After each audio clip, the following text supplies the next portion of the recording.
Boa noite, pessoal. Meu nome é Thiago Stabile e eu estou aqui hoje no The Pitchers, na Zona Sul de São Paulo, onde a gente vai começar um projeto de mostrar um pouco do beisebol do Brasil, mostrar sua história, mostrar suas curiosidades, os seus bastidores.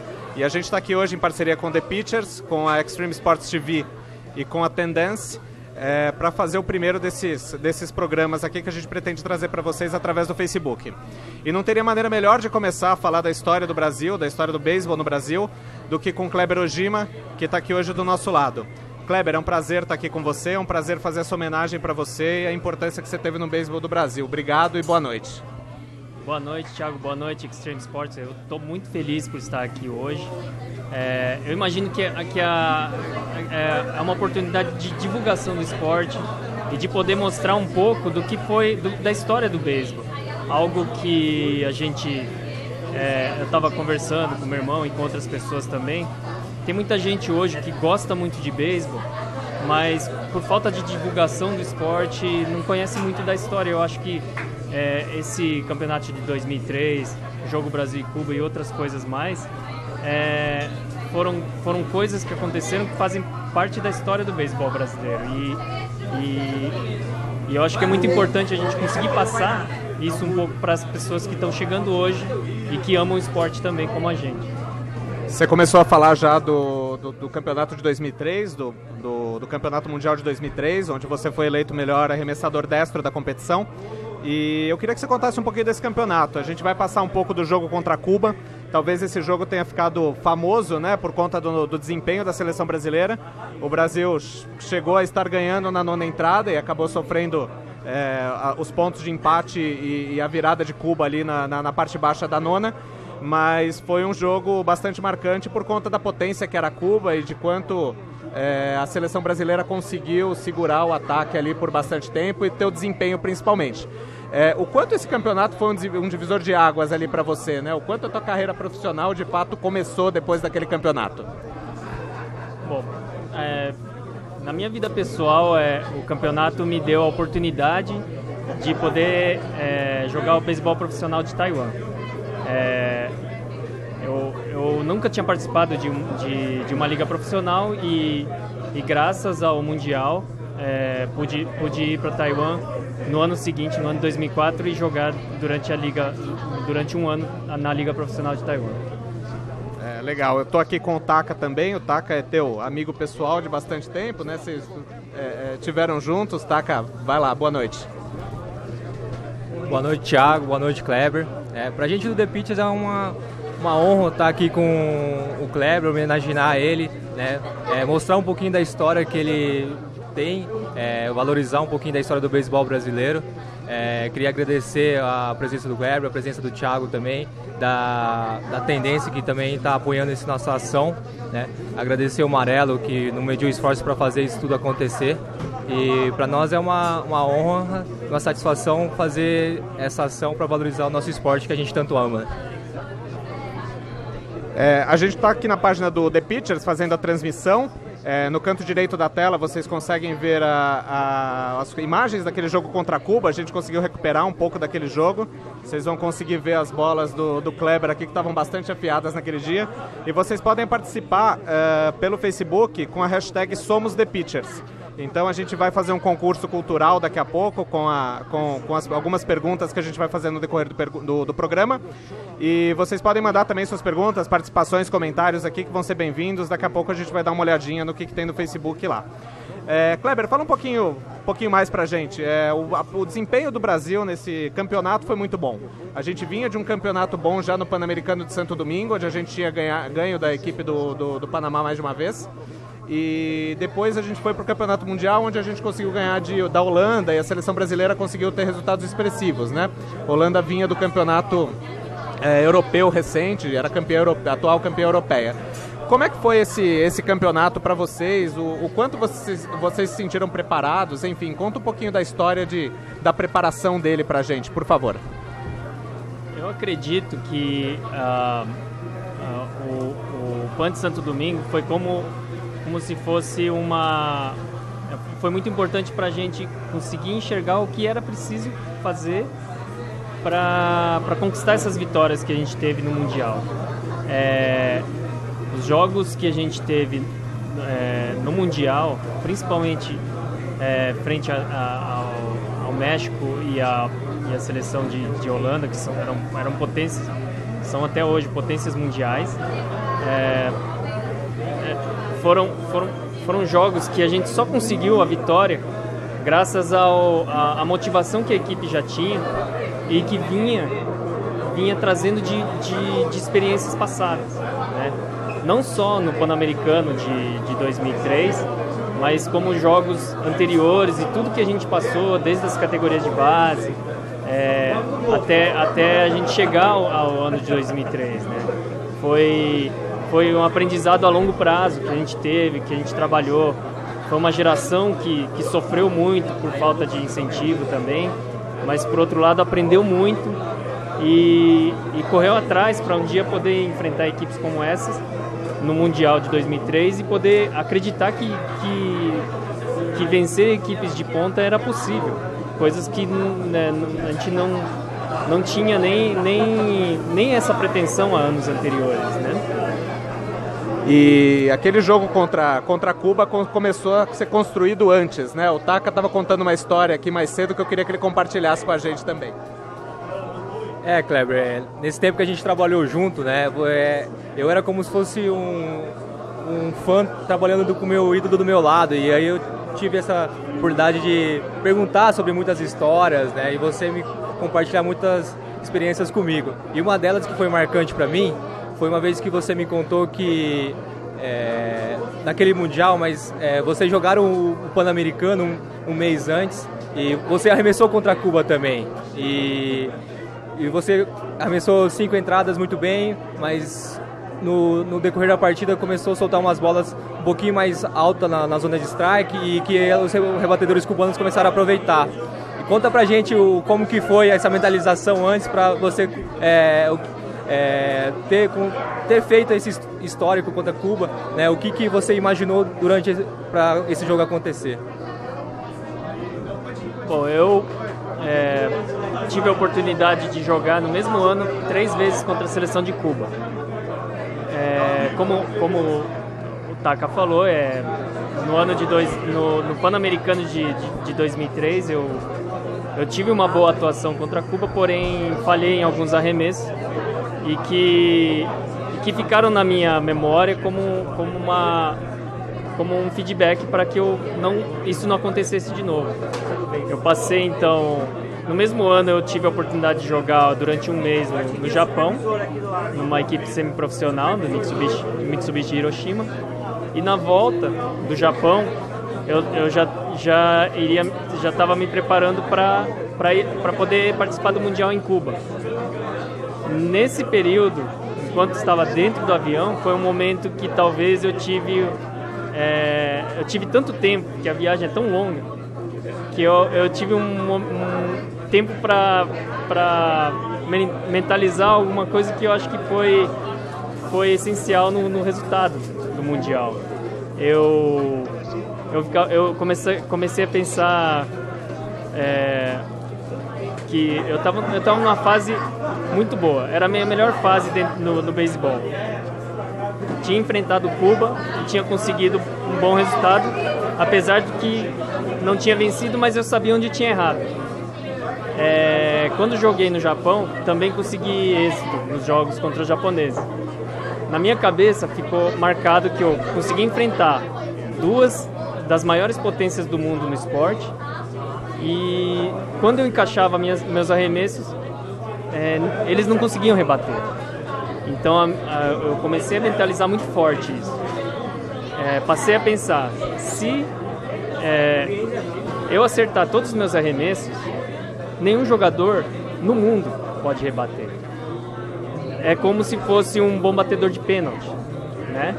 O goleiro, ele só pega o pênalti quando o pênalti é mal batido ou quando adivinha o lado, né? E eu comecei a mentalizar nesse sentido. Eu sou o batedor de pênalti. Eu não vou errar os arremessos. Se eu arremessar 10 arremessos, 20, 30, 100 arremessos, eu vou acertar todos eles no campo. E se eu acertar eles, ninguém vai bater. Não interessa a seleção que for enfrentar. E se eu fizer isso em todos os jogos, eu vou poder ajudar a seleção a vencer jogos. E aí que veio uma luz assim ainda maior, que eu pensei, se eu realmente fizer isso em todos os jogos, conseguir contribuir para que o Brasil vença esses jogos e eu não sofrer pontos, eu posso estar entre os melhores do mundo na posição. E eu botei uma meta muito alta para mim lá, que seria, eu vou buscar isso. Eu vou ajudar a seleção a vencer jogos. E uma meta pessoal, eu vou ser o melhor arremessador desse Mundial, né? É engraçado como, assim, parece meio que loucura, é uma meta muito alta. Na verdade, eu não esperava que ia conquistar uma meta tão alta, mas eu tinha total convicção de que isso podia funcionar. Então eu fui quando entrei no Mundial, eu já tinha preparado a minha cabeça que se eu não falhar, se eu conseguir encaixar os meus arremessos, ninguém vai rebater, e se ninguém rebater, eu posso estar um dia entre os melhores do mundo. E você acha que naquele Mundial, o jogo contra a Holanda foi essencial para que você se provasse dessa forma? Porque foi um jogo que o Brasil ganhou por poucos pontos, né? Foi 2-1. Você arremessou também muito bem naquela partida. Você acha que aquele jogo tenha sido fundamental para que você soubesse que aquilo tudo que você mentalizou no avião do Japão para o Brasil podia ser aplicado de fato? Eu acho que já começou desde a partida contra o México. Desde a partida que fizemos contra o México, nós conseguimos provar que a gente tinha condições de vencer as melhores equipes desse Mundial, né? Quando chegamos contra a Holanda, a confiança já tinha aumentado também, justamente pelo fato de já ter vencido o México. E essa confiança foi essencial, não só para mim, mas eu sentia que toda a equipe já acreditava nisso. A gente viu o jogo de Holanda, que era uma seleção fortíssima, mas a nossa confiança estava muito alta. A gente sabia que podia enfrentar qualquer seleção do mundo, sabendo que tinha condições de estar lá com eles e brigar com eles de igual para igual, né? Taca, vamos lá. Kleber, toda vez que você fala desse jogo, a gente comenta sobre esse jogo, você gosta de falar uma coisa que esse campeonato mundial, na verdade, 2003, foi só uma ponta do iceberg, né? Que teve todo um trabalho antes disso, todo esse grupo foi muito bem trabalhado para ter esses resultados, que não foi simplesmente um grupo que foi montado há pouco tempo e foi lá e jogar um campeonato, né? Conta pra gente como que foi esse projeto, o que veio antes desse campeonato para sair esse resultado tão histórico pra gente. Essa parte da ponta do iceberg é interessante, porque eu vejo hoje que esse Mundial de 2003 foi o resultado de tudo que essa geração trabalhou para conseguir chegar. E justamente durante a década de 90 foi feito um projeto da Confederação junto com um grupo de colaboradores para que tornasse o beisebol um esporte olímpico, o beisebol brasileiro chegasse às Olimpíadas. Nós não conseguimos uma vaga olímpica, porém essa geração se fortaleceu muito. Então, de um esporte do anonimato, que era o beisebol brasileiro, de um beisebol que era extremamente amador, a gente passou a ter um beisebol muito respeitado, né? Eu vejo que isso foi graças a muitas coisas que foram acontecendo durante os anos. E eu vejo que muito da evolução vem de gerações anteriores e cada vez eu quando era mais jovem, eu me espelhei em diversos jogadores importantes. Eu fico feliz que jogadores de outras gerações se espelharam na nossa também para poder crescer. E eu vejo que o resultado de 2003 foi somente a comprovação de algo que a gente já vinha fazendo, de algo que a gente veio trabalhando por anos e foi conseguir conquistar um resultado a longo prazo. Depois de somente de 10, 15 anos depois o resultado começou a aparecer realmente, né? Por isso que é algo que eu conversei com o Taco, eu falei, isso aí é somente a ponta do iceberg. Porque tudo aquilo que a gente sofreu, que a gente passou, dos treinamentos cansativos, da falta de incentivo, ter que dormir no chão muitas vezes em concentração, tanta coisa que a gente passou, só nos fez mais fortes para poder conseguir conquistar esse tipo de resultado. Legal, Kleber. Taca, eu agradeço tua participação aqui nessa homenagem, agradeço a sessão do espaço aqui do The Pitchers também, e a gente vai chamar o Ronaldo Ono para falar um pouco com a gente aqui também, que estava naquele jogo. Obrigadão. A gente já está olhando aqui as mensagens que chegam no nosso Facebook, a turma do Segunda Base já está aqui, a turma do Clube do Hambúrguer está aqui com a gente também. E em breve a gente vai fazer algumas perguntas aqui para a nossa audiência. Eu queria aproveitar para chamar o Ronaldo aqui também. O Ronaldo vai participar com a gente aqui também, o Ronaldo Ono, se quiser chamá-lo.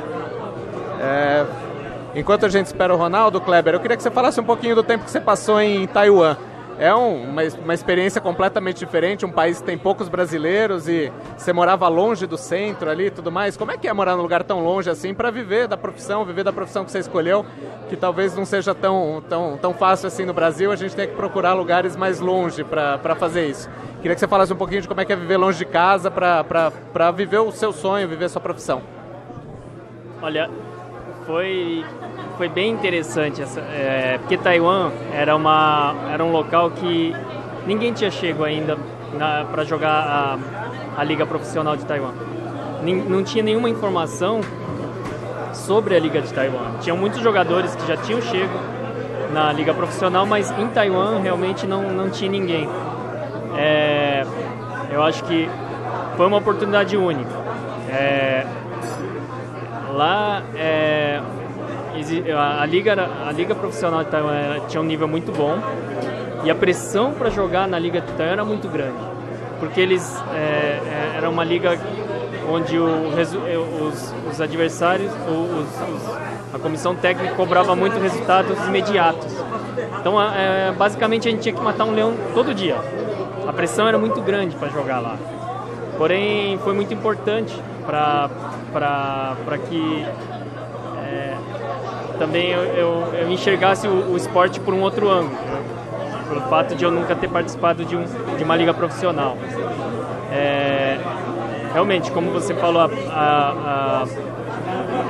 viver no outro lado do mundo, num local que tem uma estrutura completamente diferente do nosso país, é algo bastante difícil, né?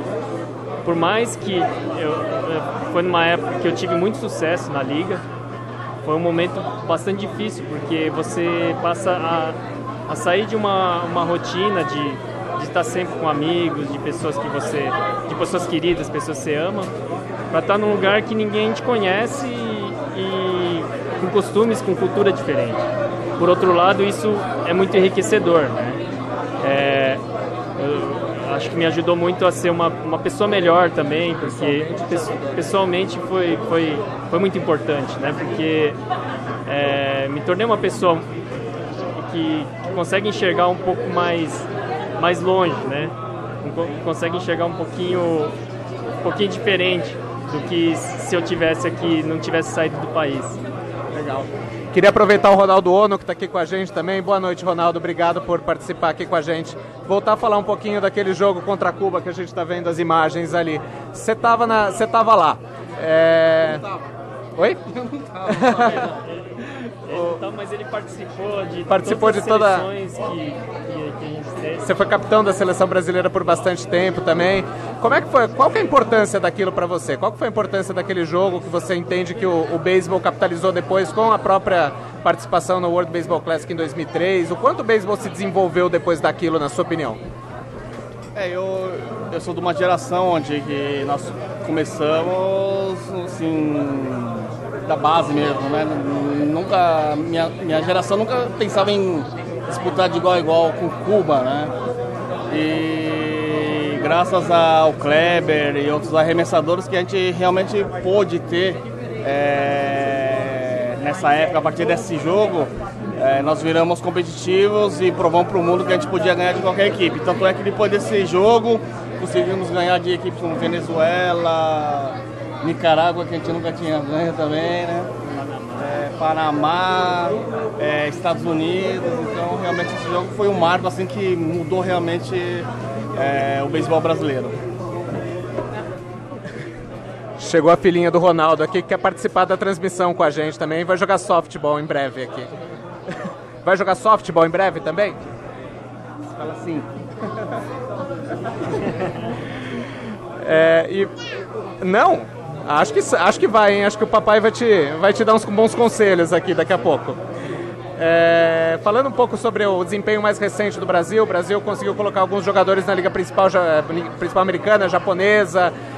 Como é que você vê o desenvolvimento do esporte recente do Brasil em comparação com a tua época, que talvez a gente tivesse bem menos apoio e menos recursos aqui? Hoje em dia a gente consegue ter mais infraestrutura, um CT melhor em Ibiúna, etc.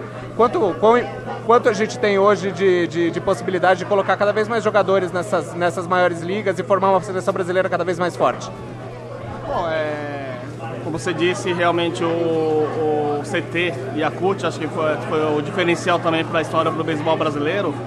E hoje tem toda a estrutura, técnicos competentes para poder, vamos dizer assim, produzir jogadores de alto nível. Infelizmente o beisebol brasileiro tem a Yakult, mas a gente ainda precisa de uma liga nacional forte, que isso eu acredito desde a época que eu jogava, que realmente falta um pouquinho ter uma liga mais competitiva dentro do Brasil. Legal, Ronaldo, agradeço a tua participação, obrigado por estar aqui com a gente hoje. Muito obrigado. Pessoal, a gente vai aproveitar aqui para fazer a nossa primeira pergunta aqui, que valem alguns prêmios que a gente vai dar para a nossa audiência aqui. Então a gente tem o livro autografado do Kleber, que chama Arremessos Vencedores, e a gente também tem um voucher do The Pitchers de R$100 aqui para que você venha até a lanchonete, que é referência no beisebol nacional aqui. Então, nessa primeira pergunta vai falar um pouco do Kleber e do prêmio que ele recebeu do COB, o Prêmio Brasil Olímpico.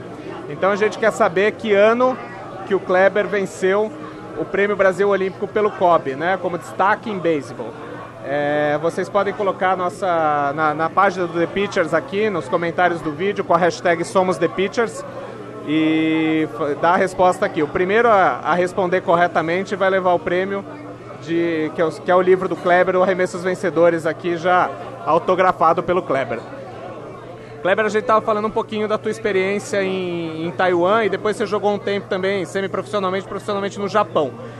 Qual que é a diferença entre Taiwan e Japão? Você falou da cobrança ali de um leão por dia em Taiwan, e o Japão, que é o esporte nacional e tudo mais. Como é que você compara esses dois lugares aqui? Eu acho que a diferença principal, quando eu joguei no Japão era uma liga semi-profissional, né? É uma liga de empresa, onde você trabalha meio período e joga outro meio período. O nível é extremamente forte, o nível é basicamente muito próximo do profissional. Porém, existe essa diferença mesmo no formato dos campeonatos, né? Em Taiwan é uma liga profissional, onde tem uma temporada regular, muito parecida com a temporada que se tem na Major League, né? Enquanto que na liga semiprofissional do Japão é um esquema de mata-mata, praticamente de mata-mata. Você forma grupos, você precisa vencer primeiro na província, e precisa estar vencendo todos os jogos. É um sistema interessante, até eu comento isso. Outro dia estava conversando com o meu irmão sobre isso, porque o meu irmão, Thiago Ojima, ele jogou durante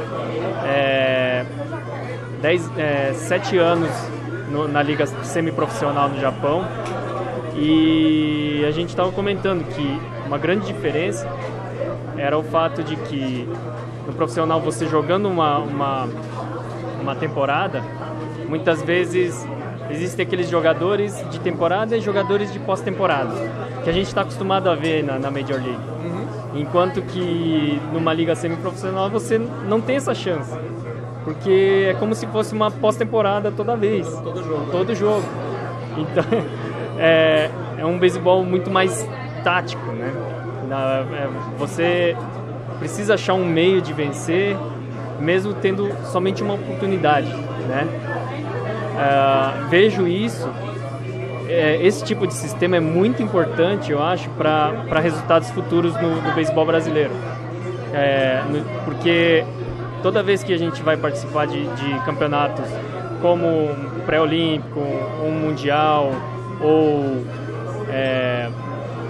outros campeonatos que a gente faz, né, são normalmente em esquema de mata-mata. Você não tem tempo para assimilar depois de uma derrota, você tem que dar um jeito de vencer, né? Você não tem uma segunda oportunidade, é como uma Copa do Mundo, né? Vejo que isso é muito importante, jogadores participarem de campeonatos que têm a oportunidade de jogar campeonatos desse tipo para poder saber como se faz para alterar um resultado durante o jogo, não esperar acabar uma partida para depois resolver isso para o próximo jogo. Você não tem tempo para isso. Você não tem 162 jogos por ano. Não, você não tem tempo para se recuperar mais, né? Essa é uma grande diferença. Legal. E a gente tinha um fazedor de hambúrguer até 5 minutos atrás aqui, que jogou no beisebol americano. Ele acabou de se trocar e veio aqui participar com a gente. André Rienzo, o primeiro brasileiro a arremessar nas grandes ligas americanas. Obrigado por estar aqui, obrigado por participar dessa homenagem aqui com a gente. Obrigado a vocês pelo convite, obrigado pela homenagem ao nosso grande ídolo, que a nova geração não conhece, mas a gente não vai deixar morrer não, a gente sabe. Legal. Kleber, Rienzo, desculpa, você vem de uma geração depois, né? Você não jogou diretamente com o Kleber, mas você aprendeu bastante com o que aquela geração deixou e tudo mais. Qual que é a importância da geração dele para ter aberto portas para vocês e ter aberto os caminhos ali da tua geração, da geração do Paulo Orlando, que já jogou no Pan-Americano e tudo mais? Eu sou mais novo e na época minhas condições financeiras não permitiam que eu fosse para a seleção. Mas a gente assiste e uma coisa que é engraçado, no Mundial que a gente foi para Cuba, perguntaram dele. Então, assim, ele é lembrado em Cuba, que é uma das potências do beisebol. Cadê aquele Tino? Eles falam, cadê aquele Tino? Porque Tino é japonês, né, Kleber? Todo mundo é Tino para eles. Mas eles falando do Kleber, porque aquele jogo foi marcado para eles de uma forma muito, muito forte no nosso ponto. Cuba talvez tenha se ficado, de fato, percebido que podia perder naquele dia tudo mais, e isso certamente deve ter gerado algum trauma. Tem uma história que diz que os dirigentes estavam se falando ali, talvez fossem todos demitidos se Cuba perdesse aquele dia, porque era um resultado que para eles de fato não era esperado. E de alguma maneira é exagero comparar o que aconteceu em Cuba com o que aconteceu com vocês no Japão muito tempo depois, em 2013, que vocês estiveram no Japão, e uma partida também muito parelha com o Japão até o finalzinho. O Masahiro Tanaka abriu pelo Japão e a gente esteve ganhando, tinha limitação de arremessos, o mesmo abridor não poderia ficar o jogo todo, mas também foi um jogo muito importante para provar que o Brasil pode fazer frente para essas seleções também, né? A gente teve um grande azar, né? A gente não tinha o Kleber. Faltou convocar, brincadeira, mas a gente acha que o Brasil fez um bom papel, jogamos de igual para igual com Cuba e Japão.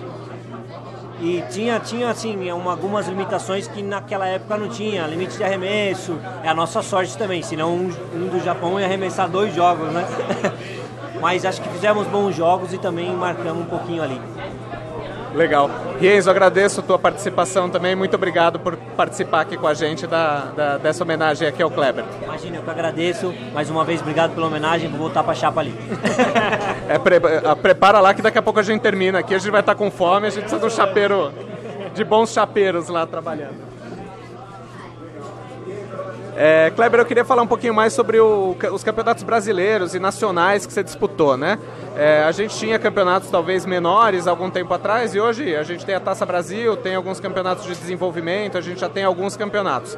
Você já falou um pouco sobre a necessidade de estar vencendo o tempo todo e etc. Mas como é que você vê a situação dos campeonatos brasileiros hoje, da estrutura que a gente tem aqui para desenvolver novos jogadores? É melhor do que a gente tinha há algum tempo atrás, quando vocês começaram? Olha, eu acredito que poderia ser feito um trabalho para tentar massificar um pouquinho mais o esporte. Vejo que durante esse período se perdeu muitos clubes tradicionais se perderam nesse meio. Talvez se uma mudança de calendário, uma mudança de sistema de campeonato, que pudesse facilitar um pouco para que equipes com menores condições pudessem participar, talvez ajudaria muito para a formação de maior número de equipes e, consequentemente, maior número de jogadores. Antigamente, quando eu jogava na categoria de base, existiam campeonatos regionais, que a gente falava. Cada região contavam mais ou menos em torno de, em média, de 5, 6 equipes. E para você poder chegar no brasileiro, você precisava passar para uma regional. É muito do que você falou do campeonato japonês, né? De você matar um leão por dia ali durante o período e conseguir já estar preparado para esses jogos decisivos. Né? Sim. E o que eu vejo que esse lado é importante, porque eu vim de uma equipe, Tozan de Campinas, que era uma equipe considerada pequena a nível brasileiro. E o nosso objetivo dentro do Tozan de Campinas, dentro de Campinas, era sempre voltado a vencer a regional, porque nós sabíamos que participar do brasileiro é como a gente já falava, era participar. Pra gente, o nosso objetivo do ano era vencer a regional para conseguir entrar no brasileiro, porque para vencer o brasileiro a gente não tinha a estrutura necessária para isso. Com o fim dos campeonatos regionais e a partir do momento que o Campeonato Brasileiro se tornou aberto, essas equipes começaram a ter dificuldades, porque uma coisa é você poder participar uma única vez, um único final de semana no brasileiro, e a outra é você ter que se deslocar por diversas vezes com 10, 15, 20 atletas às vezes durante o ano, e sabendo que o seu time não tem condições de vencer o campeonato. Acho que esse tipo de sistema acabou desmotivando muita equipe pequena e, consequentemente, acabou diminuindo muito o número de adeptos também. Acredito que talvez seja importante se pensar num modelo que fosse mais adequado, mas ao mesmo tempo eu vejo que hoje, paralelo a esses campeonatos nacionais, se iniciou um movimento muito bom de campeonatos universitários e de campeonatos de iniciantes. Eu acho que vejo que isso talvez seja algo que possa fazer a diferença no beisebol brasileiro daqui para frente. Uma vez eu escutei de uma jogadora do universitário que falou para mim que era importante a gente incentivar os universitários, incentivar os iniciantes, porque são eles que um dia porque eles são fanáticos, eles amam o esporte, e um dia eles vão querer que os filhos, que pessoas próximas estejam lá com eles, também fazendo isso. Então eu vejo que, assim, independente do nível de jogo, se é mais baixo que nível de clube, por exemplo, eu acho que é importante que esteja sempre tendo adeptos fanáticos jogando e que motivados para que a roda continue girando, né? E nesse meio vão aparecer talentos que possam fazer diferença também a nível mundial. Hoje você está morando no Canadá, né? Você adotou o Canadá, está morando próximo a Toronto ali, né? Como é que funciona? O Canadá não é exatamente um país de beisebol, né? Talvez seja um país mais de hóquei, tem os times profissionais, etc. Mas o beisebol não é o esporte número 1. Como é que é o desenvolvimento das crianças lá? As crianças jogam na escola? Como é que funciona no Canadá o desenvolvimento dos novos jogadores? Olha, como você falou, o esporte número 1 no Canadá é o hóquei. Mas o esporte no Canadá também tem um lado muito amador da coisa, né? Da mesma forma que no Brasil a gente vê também atletas canadenses que têm dificuldades para conseguir obter patrocínios e outras coisas assim também.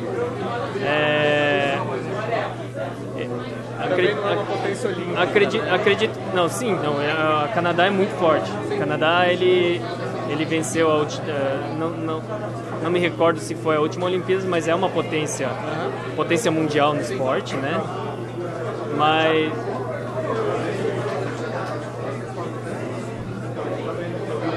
sim, mas eu diria que eles estão um passo à frente da gente em termos de incentivo ao esporte, porque é uma coisa que eu percebo dentro da cultura norte-americana, né?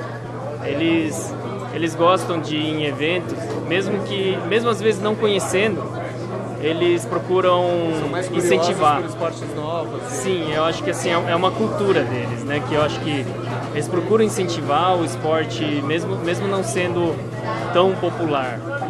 Me recordo de uma situação no Pan-Americano de Winnipeg, quando participei, que a gente enfrentou a equipe do Canadá na primeira partida do campeonato e perdemos por uma diferença muito grande. E quando acabou o jogo, no final da partida, vieram 2 torcedores canadenses, que me pararam e pediram um autógrafo, para autografar a camisa, autografar o boné, né? Eu perguntei para eles, por que você quer meu autógrafo se a seleção de vocês venceu e é muito melhor que a nossa, né? E a resposta dele foi, a nossa equipe é composta de profissionais. É uma obrigação deles vencer vocês, é a profissão deles vencer vocês. Vocês são amadores, vocês têm que fazer outras coisas para se sustentar e fazem isso por amor, né? O que eles fazem é a obrigação deles, mas o que vocês fazem é heróico. Por isso eu quero ser autógrafo. Muito legal. Então essa cultura do esporte eu acho muito bonita. Vai de história, que legal. E a gente já tem o nome do ganhador aqui da nossa primeira pergunta?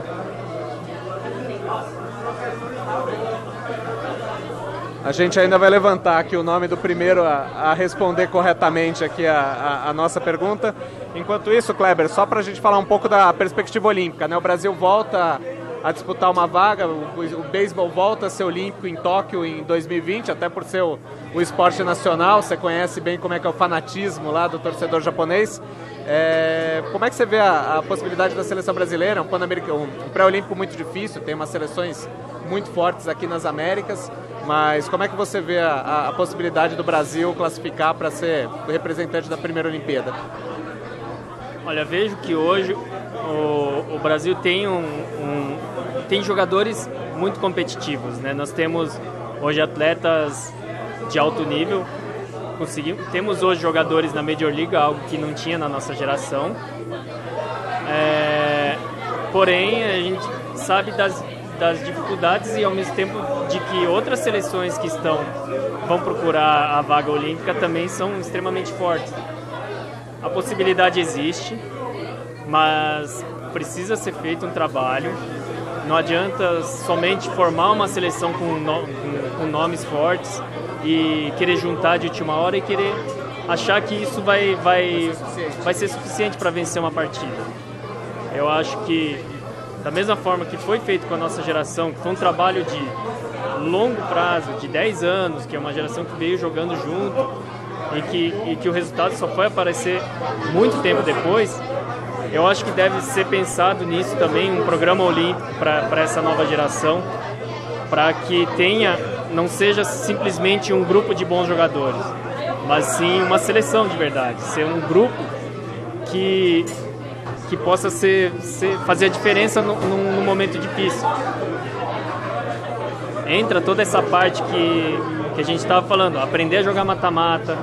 Muitas vezes o jogador ele joga numa liga profissional e joga uma temporada, né? Se o jogador ele joga uma temporada e não está preparado para enfrentar jogos de mata-mata, vai ficar difícil também. A gente imagina que vai ficar difícil para obter algum resultado. Acredito que essa preparação tem que ser feita para que os jogadores não sejam somente de alto nível, mas sejam de alto nível e que saibam resolver os problemas, consiga trazer resultados.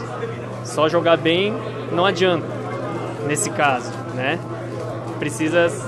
Todo esporte é muito mental, Sim, acho que o beisebol mais que os outros. Né? O cara tem que estar preparado mentalmente para aquilo. Precisa além do jogo mental, precisa além do jogo físico, né? Da qualidade técnica, você precisa saber como vencer a partida, né?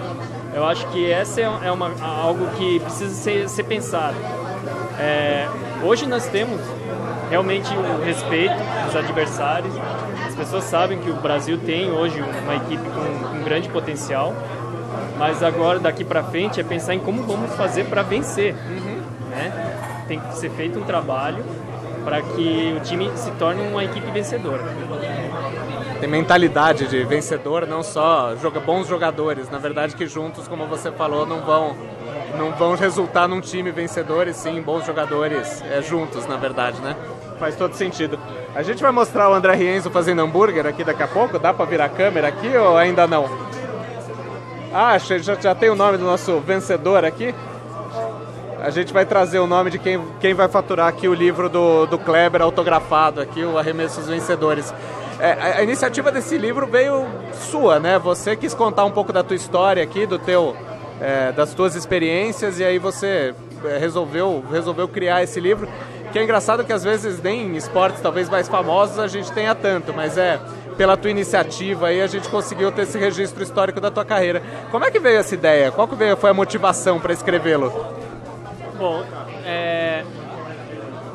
iniciou de um momento em que eu sempre pensei, né? Da mesma forma que eu cresci me espelhando em outros jogadores, como Henrique Tamaki,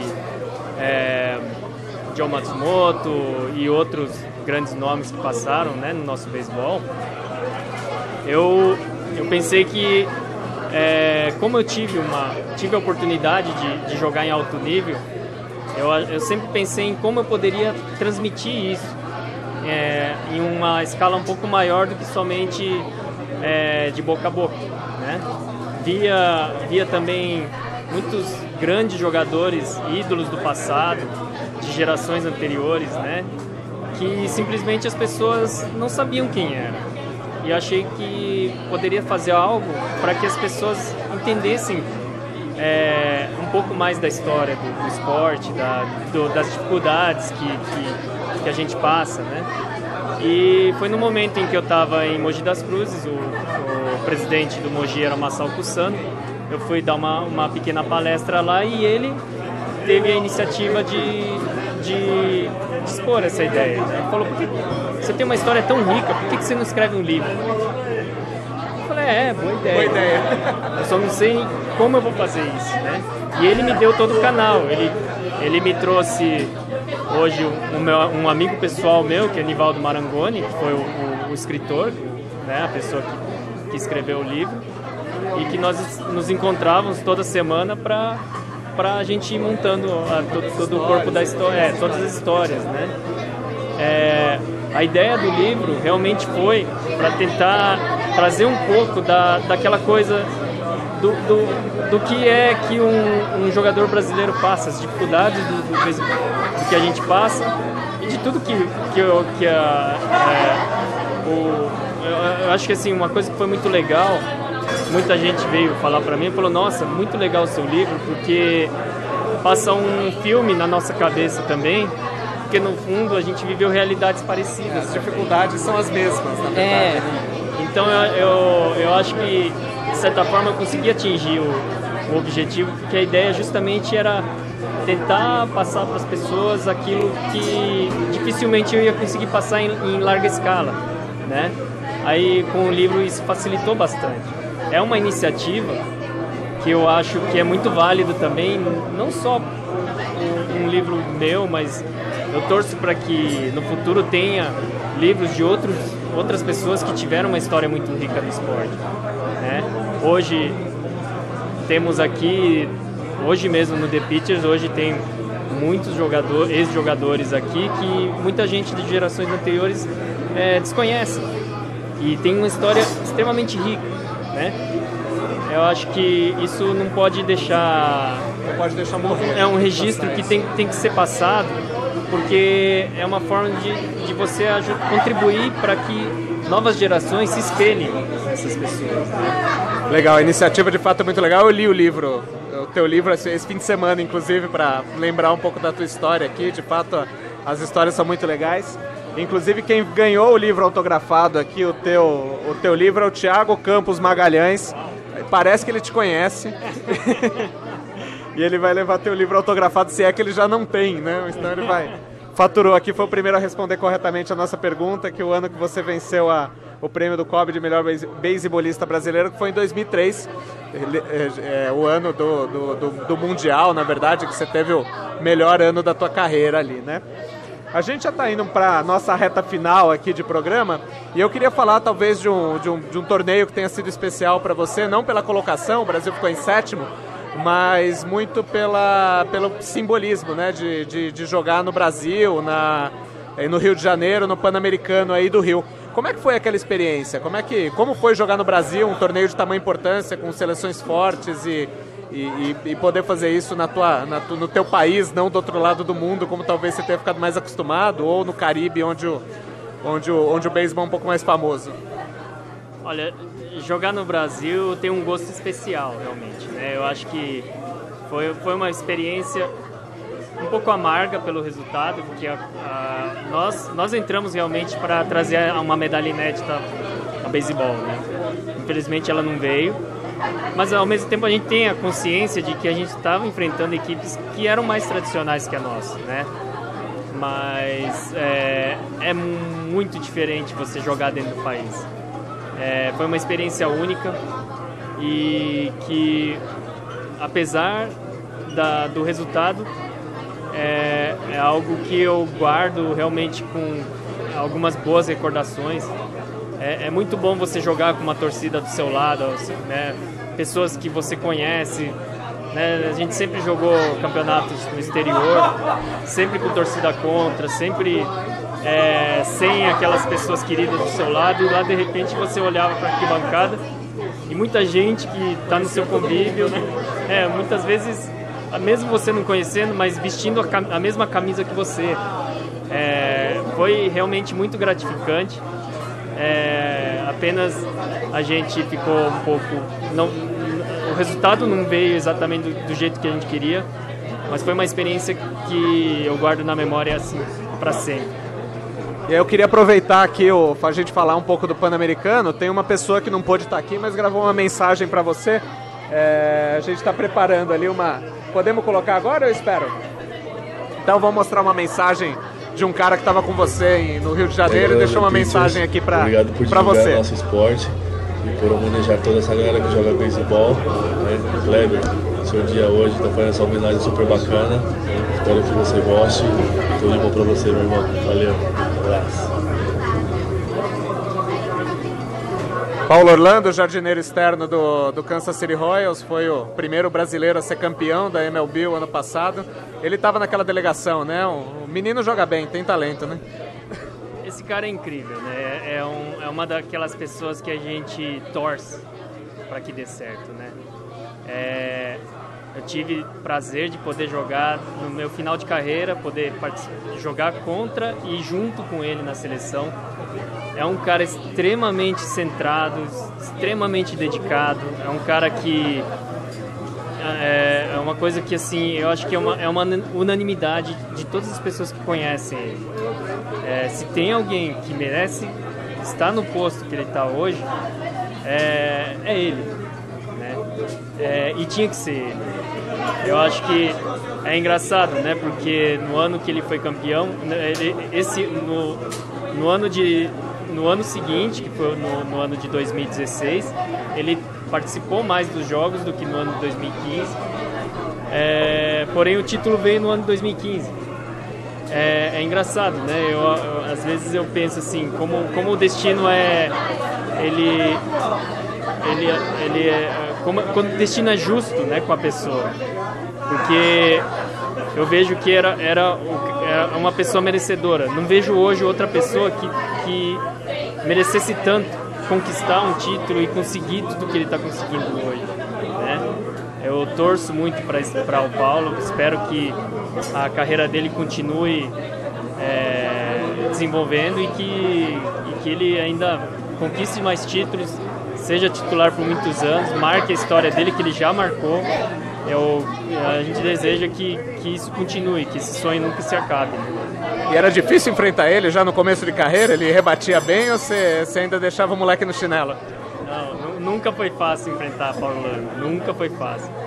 É um jogador extremamente centrado, extremamente agressivo, um jogador imprevisível. Sempre foi um adversário difícil, sempre foi um adversário que a gente sempre respeitou muito, né?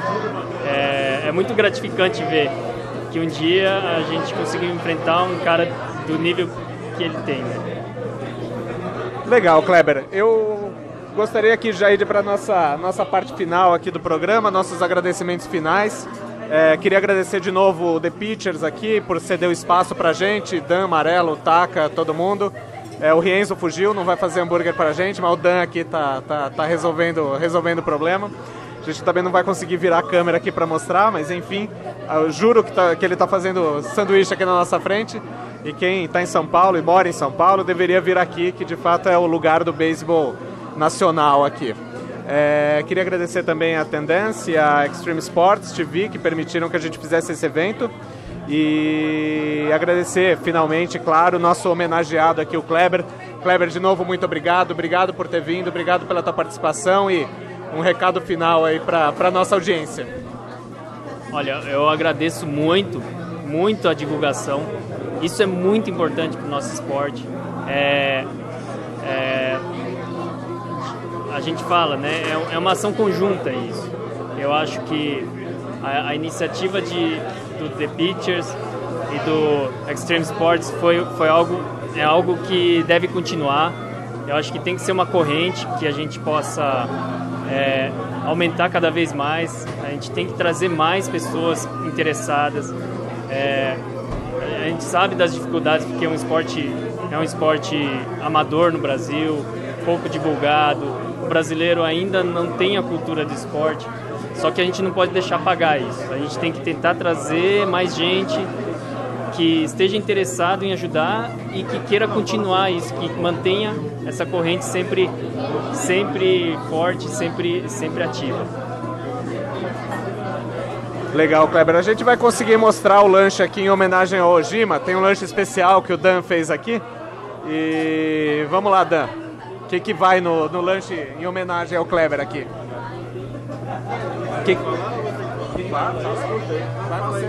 Manda. Abacaxi grelhado. Carne de porco. Maionese com limão e tomilho? Cominho. Muito bem. E a gente vai fazer um aqui agora, não? A gente vai fazer um ao vivo aqui? Isso é pra você lembrar de Cuba, hein, não? Mas vai sair um ao vivo aqui pra gente, não? Ou o Taka tá enrolando, é verdade? O Taka tá enrolando, não vai dar pra ser ao vivo? Carne mal passada, ou bem passada não pode, Taka. Pô, estraga a carne.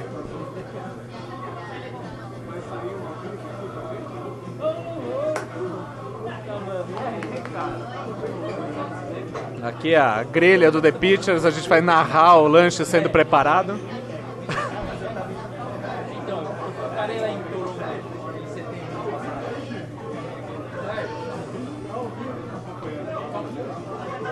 Tá aqui o abacaxi, a maionese e o hambúrguer aqui de carne de porco. O lanche vai ficar a semana inteira, Dan? Então a semana inteira aqui, o lanche especial aqui para o Kleber Ojima vai estar disponível no The Pitchers. Quem estiver em São Paulo, Avenida Dr. Bacelar 1515, próximo da Unip aqui da José Mário Whittaker. Eu recomendo bastante a presença de vocês aqui. Kleber, novamente muito obrigado pela participação. Obrigado para quem assistiu a gente aqui no Facebook, obrigado para quem está aqui, tem bastante gente aqui no The Pitchers também. Queria agradecer a todo mundo, agradecer de novo a Tendência, Extreme Sports e o The Pitchers. e a gente se encontra numa próxima oportunidade aqui com mais uma história, mais um bastidor, mais uma curiosidades do beisebol brasileiro. Obrigado a todo mundo, um abraço, boa noite.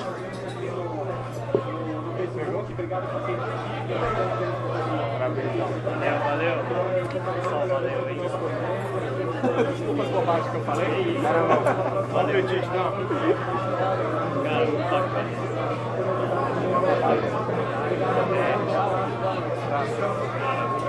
Oi? Aí sim, hein? Aí sim, tá daqui massa, hein?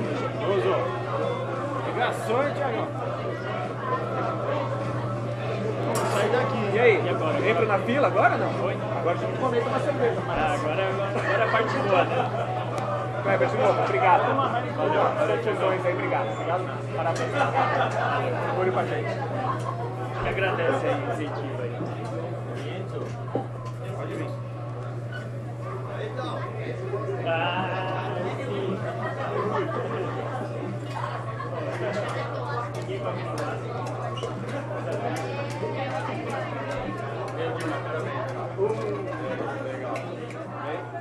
E aí, parabéns pela entrevista do Thiago aqui.